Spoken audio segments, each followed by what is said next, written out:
দর্শক, ব্রাহ্মণবাড়ী মালবাহী ট্রেনের লাইনচ্যুত বগি উদ্ধারের পর ফের একই জায়গায় কক্সবাজার এক্সপ্রেসের একটি বগি লাইনচ্যুত হয়েছে। এ বিষয়ে বিস্তারিত জানবো। আমাদের সঙ্গে সরাসরি যুক্ত হচ্ছেন সহকর্মী প্রকাশ দাস। প্রকাশ, জি সারিকা, আমি এখন দাঁড়িয়ে আছি ব্রাহ্মণবাড়িয়া রেলওয়ে স্টেশন আউটার পুনিয়াউট এলাকায়। আপনারা আমার পেছনে ঠিক যে বগিটি দেখতে পাচ্ছেন, এটি হচ্ছে কক্সবাজার গামী কক্সবাজার এক্সপ্রেস ট্রেনের ক্ষতিগ্রস্ত বগিটি।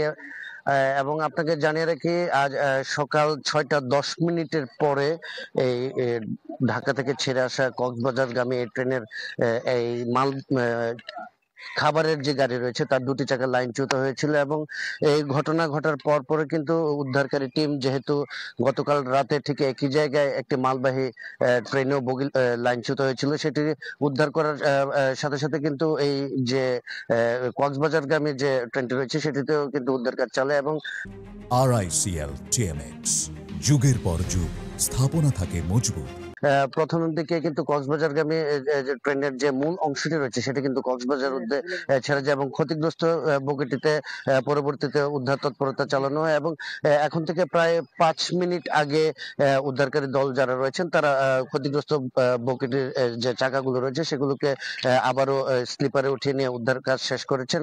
তো রেলওয়ে কর্তৃপক্ষ যেটি জানিয়েছেন যে এখনো পর্যন্ত কিন্তু আপলাইন দিয়ে ট্রেন চলাচল স্বাভাবিক রাখা হয়েছে, কিন্তু ডাউন লাইন দিয়ে ট্রেন কিন্তু এখনো স্বাভাবিক হয়নি। তবে যেহেতু এখন উদ্ধারকারী ট্রেন ঘটনাস্থলে রয়েছে, উদ্ধারকারী ট্রেনটি এই ক্ষতিগ্রস্ত বগিটিকে উদ্ধারের পরে মূলত ডাউন লাইন দিয়ে কিন্তু ট্রেন চলাচল স্বাভাবিক করা হবে।